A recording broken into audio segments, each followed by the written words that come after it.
Hey, Deb Clooney, Andrew, your son would like to have a big shout out to you down there in Radahe.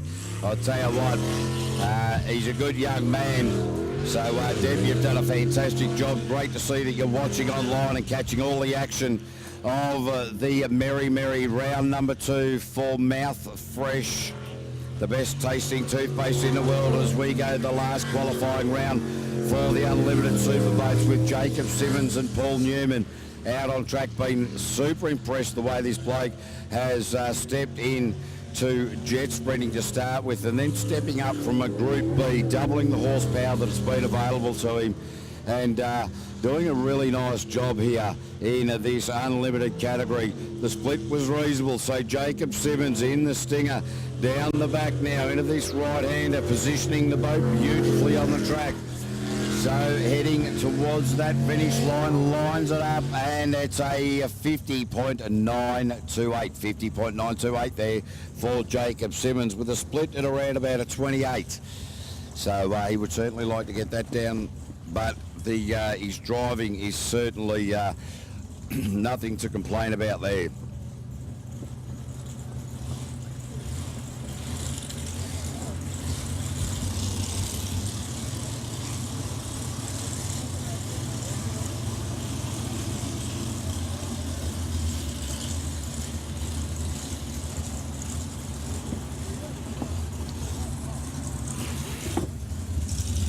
Just waiting for our next competitor to make their way to the start. That should be Kyle Patrick. They had a few issues during the lunch break, didn't quite get time to catch up with Kyle. The mechanics, there was plenty of guys in and out the back of that boat there. There was some fairly animated discussion going on. Darren Todd is the navigator. Kyle Patrick, the American from Oregon in the US of A, Psycho Racing. Really, well, he was saying, when I did have a very brief chat to him, that he wasn't feeling super comfortable in the boat when he was sitting on the trailer, but as soon as he got out of the racetrack, that comfortability was certainly not an issue. It was all about the power. Forget the comfort. It's all about the pace. And that is exactly what Kyle Patrick is showing at the moment. So into the split. The split is a 26.867. Mucked up the hairpin yet again, but still got the power to get out of it with over 1,500 horsepower at his disposal. Kyle, who ate all the pies, Patrick, doing really well. Oh, geez, I tell you what, that was a little bit late into that right-hander. Toddy just saying smash it over the home run. 49.158 there.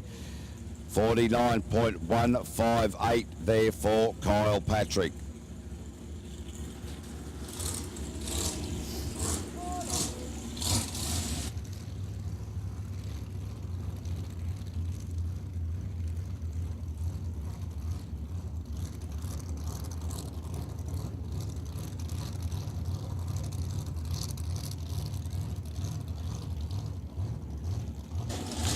It's going to be Moogie now, Greg Morgan, the 377 cubic inch blown Rodex, Extreme 44, liquid strip.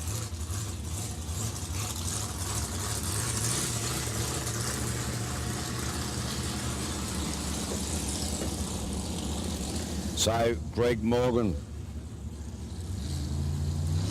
his last opportunity to feature in the top 9, because from there it is the sudden death eliminations. So Eden Kerner is doing the navigational duties. Love the sound of the blown vessels.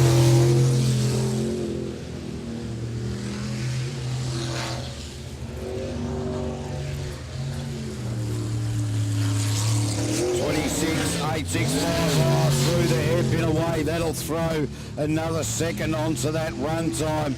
He doesn't need that sort of, well, extra pressure, extra time on the clock. So Greg Morgan making a mistake there. That'll cost him buddies. But oh, he spun it out. out, ladies and gentlemen. Backwards into the finish chute. The boat's still going. He's got to work his way back. And, well, he's gone to the far end of the course. He needs to come back up this way, retracing his steps. Too hard on the steering wheel. Oh, Greg Morgan, he just doesn't want to keep that boat in the water at all. Ho, ho, ho. I tell you what, that was a Krusty the Style Clown. That was amazing, ladies and gentlemen. But I'm suggesting that wasn't a good run.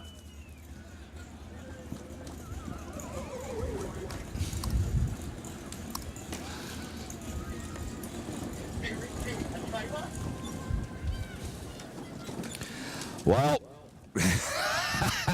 oh, Greg Morgan, what a show.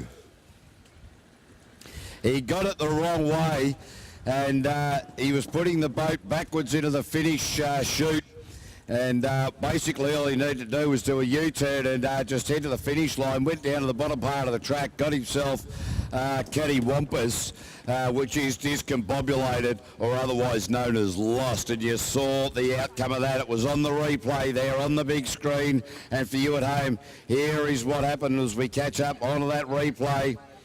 Yeah, just too tight in there, got the boat completely airborne, give us a good look at the underneath of it, jammed it in and spat it back out with all hope that he was going to get it back on track. But the safety crew down there taking care of the pair, just making sure they're A-OK.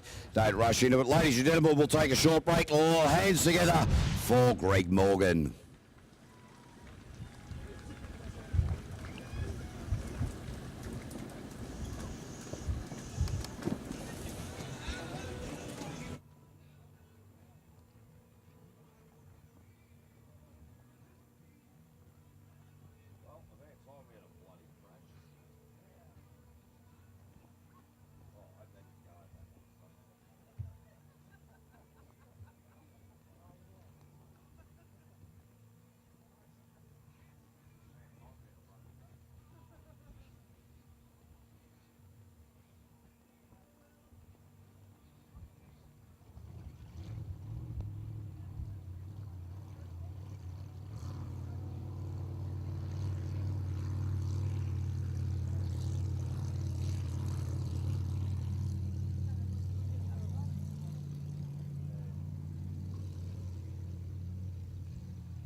All right, as we go racing now with Paddy Hayden, the Skitzo machine. He's saying that they pulled a bar out of the grill, causing a little bit of problems earlier in the day. Of course, a brand new package, a lot of tuning and testing going into this. And, well, I'll tell you what, when you've got Paddy Hayden and Cole Hayden, father and son team, in the red machine for PSP, and a plethora of other sponsors on board, you know that the action is going to get hot. The man from TA, Tuamutu, and Cole Hayden, his son, were number one in the Group B a couple of seasons ago, or in fact last season, I do apologise. And, well, he decided to get out of the Group B, and now he's going methanol-sucking monsters, unlimited racing. This is qualifying round number 5.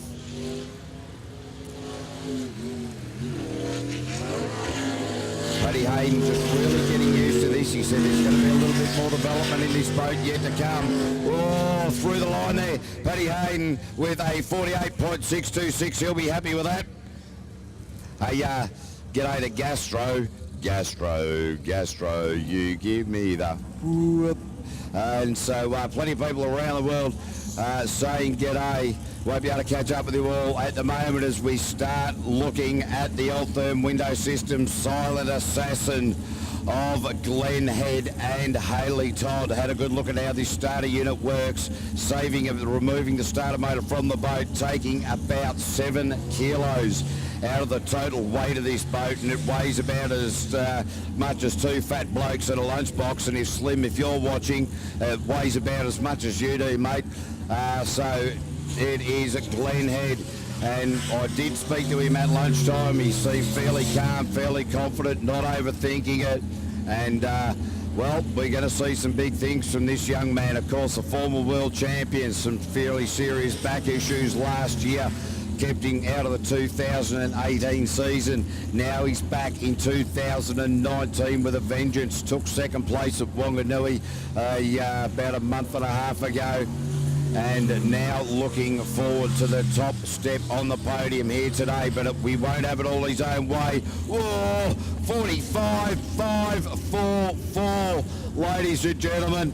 Glen Head, that is a cracking time. The split there was a 24, so sub 25 split. Love the way that boat goes. Missing the sound, of course.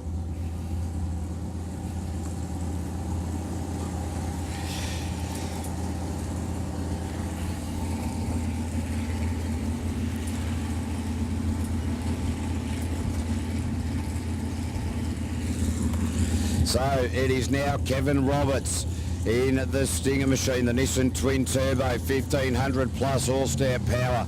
Kendra Death is doing the navigational duties. This boat stopped after Q4 once they went through the line. So not too sure, didn't get an opportunity to catch up with Kevin, but you would suggest the way that this is operating at the moment certainly got the power in it. Kevin Roberts now developing the confidence in the rotation to actually be able to squeeze this throttle, and we've seen Kevin just have some absolute brain fades throughout the course of his 4-year jet sprinting career, but really seems to be quite on top of it now. The split was at 27.9, so still wants to get that down a reasonable amount, but it is good to see that Kev really, well, he has been progressing slowly. We might call him Milo because he's not quick, but Kev Roberts through the line there and a 50.653. So really just wants to put the boot into that Nissan Twin Turbo power plant.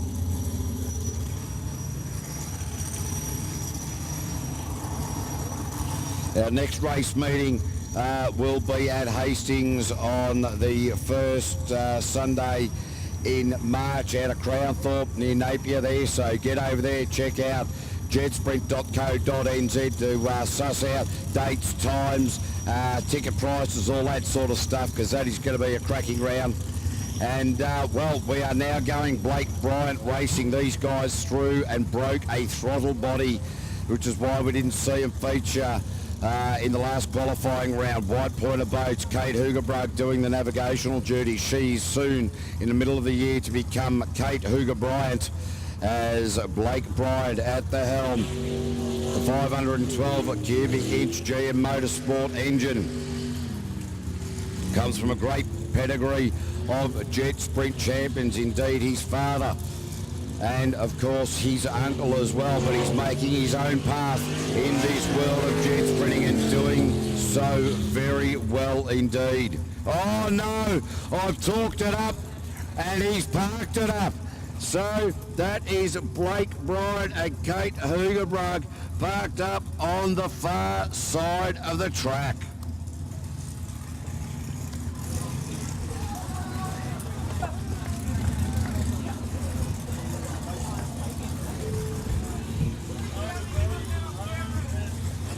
Yes, so very unfortunate for those guys as they will effective rescue of the Bars Bugs machine. So Scruffy, the tugboat, well, it's not really a tugboat, it's a jet ski, but Scruffy all the same, going out to effect a rescue. I'll take a short break, rest the tonsils. We'll be back racing in just a moment.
Back on track now with Pip Thompson and Karen Wakeland. As the Bars Bugs machine makes its way back to the trailer, Blake Bright looking into the back of that like an expectant father, wanting to know what it is as we move on with Pip Thompson and Karen Wakeland. Really, the girls have got a bit of hurry up in this lap. Qualifying 5. They want to make it into that top 9 position to feature in the finals. Oh, came into that hairpin a little bit stronger that time. Bit sharp on the wheel there for Pip Thompson, but she got away with it. Karen Wakeland, the navigator, the navigator, keeping her online.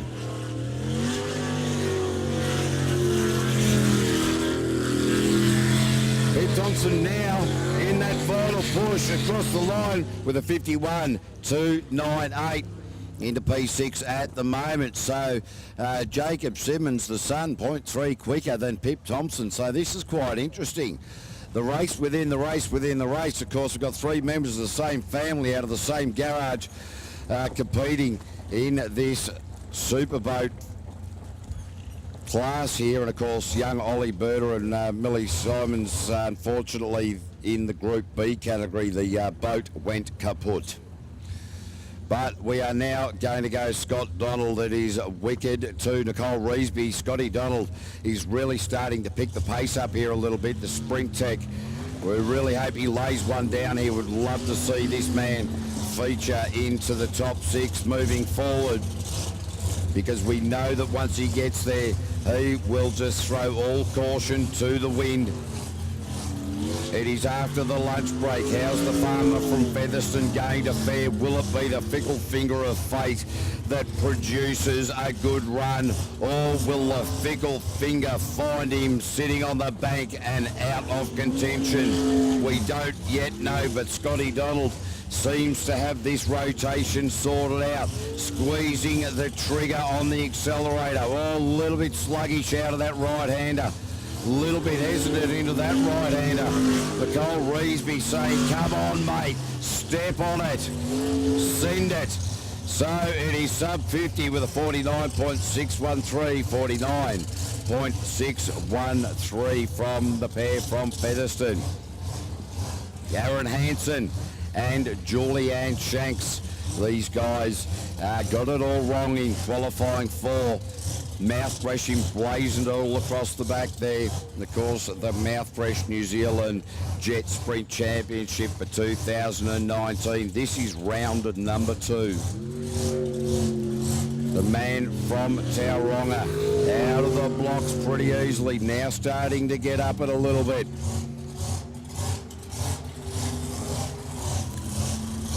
So looking a little bit hesitant for mine is Aaron Hansen. Julianne Shanks, the contract resource management planner. That is more than a mouthful.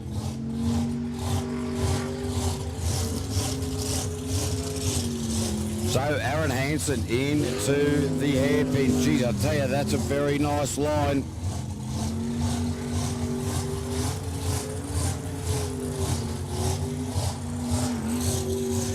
So Aaron Hansen in this latter part of the lap, really going to have to push very, very hard indeed.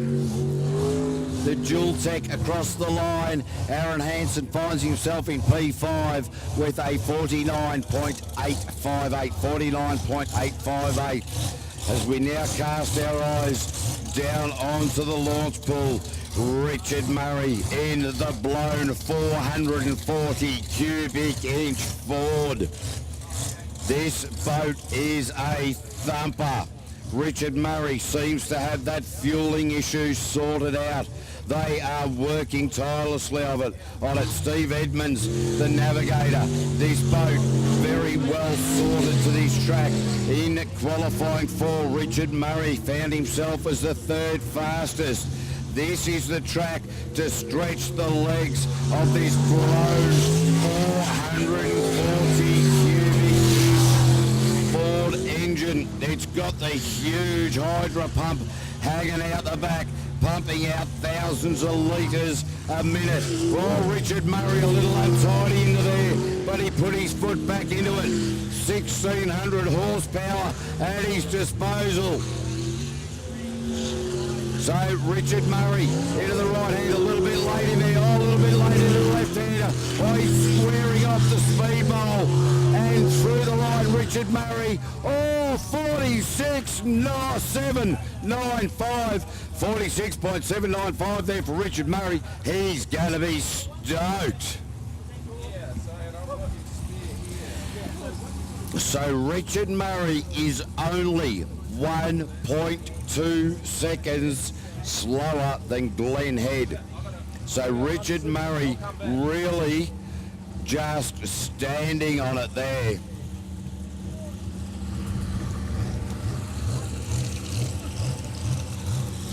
Looks like it'll be Dave Simmons and John Verry here in the Link Engine Management Systems machine. So the guys from the Hawke's Bay region, wow, Dave Simmons really starting to stand on this, getting this 6.2 litre LS Chev, really starting to fire it along. They've just tweaked it a fair whack.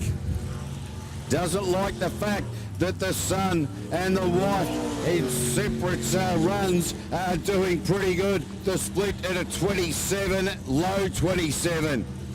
John Verry, you can see, navigating there as hard as he possibly can. So Dave Simmons in the run. Final time for qualifying 5 round the speed bowl. Oh, he'll be happy with that. 49.389 for David Simmons.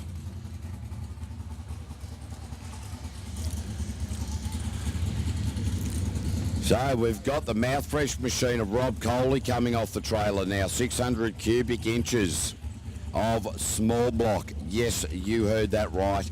600 cubic inch small block.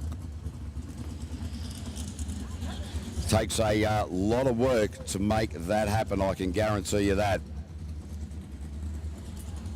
Rob and Ange Coley did have a quick chat to Rob during the lunch break. I said, what was going on with one of those runs where you went the wrong way? He said, I just needed to practice that corner a couple of times, so he's still got that Mouthfresh smile. So here we go, Rob and Ange Coley. The time that Glenn Head set was a 45.544. That is the time that Rob Coley will want to beat.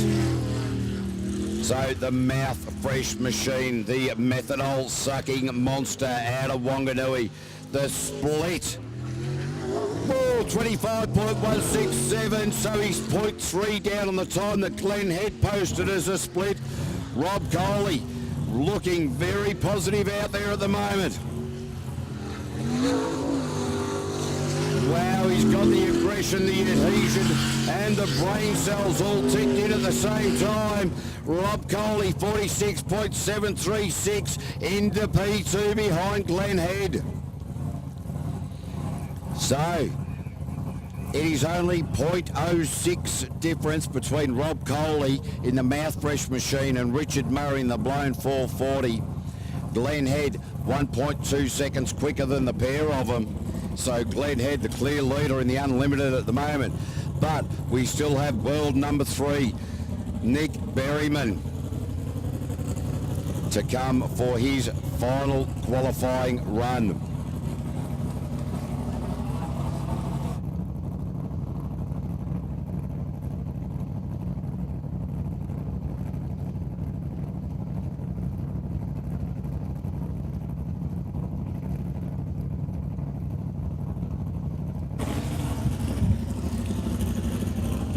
So just waiting for Nick Berryman now as we're starting to get the Group B boats down onto the ramp for the top 9. I will run through the top 9 running order very quickly. From slowest to fastest, it will be Sam Gray, Sam Tweedy, Bevan Schuler, Kelly Bennell, Chris Rasmussen, Daniel Reid, Hayden Wilson, Carl Beaver and Tim Edhouse running quickest there. And this is our final qualifying 5 run for Nick Berryman and old man Tim Kiddo. A lot of Tims around the track here this weekend, and every single one of them are brilliant and beautiful, man. Don't worry about that. So, world number 3 and New Zealand number 2, Nick Berryman, out there for NZ Riverjet. Voted best tourist destination for the Rotorua region by Tourism Rotorua. What a brilliant accolade. Don't forget the Lakes Lodge and Wilderness Retreat, Lake Okataida, for conferences, weddings, parties, anything really. So it is a split of a 26.09.1 for Nick Berryman. Up the back chute now. The final right-hander for this lap. Now into the big sweeping left-hander. Squeeze the 410 Whipple Supercharger and a 47.411 Nick Berryman into P4. So here's how it's going to look to the top 6 for qualifying 5 was Glenn Head, Rob Coley, Richard Murray, that man Nick Berryman, Paddy Hayden and Kyle Patrick in the top 6 for qualifying 5. So we are now going to go into our top 9. First will be the Group B category. I'll run through the top 9 running order from slowest to fastest. It will be Shane Travers, Tony Reid, Dean Reddick, Clayton Tisdall, Ross Travers, Neil Marshall, Sean Rice, Simon Gibbon, and qualifying fastest into the sudden death eliminations was Ollie Silverton, world number 1 in the Group A category. I'll take a short break. We'll be back with racing in a minute.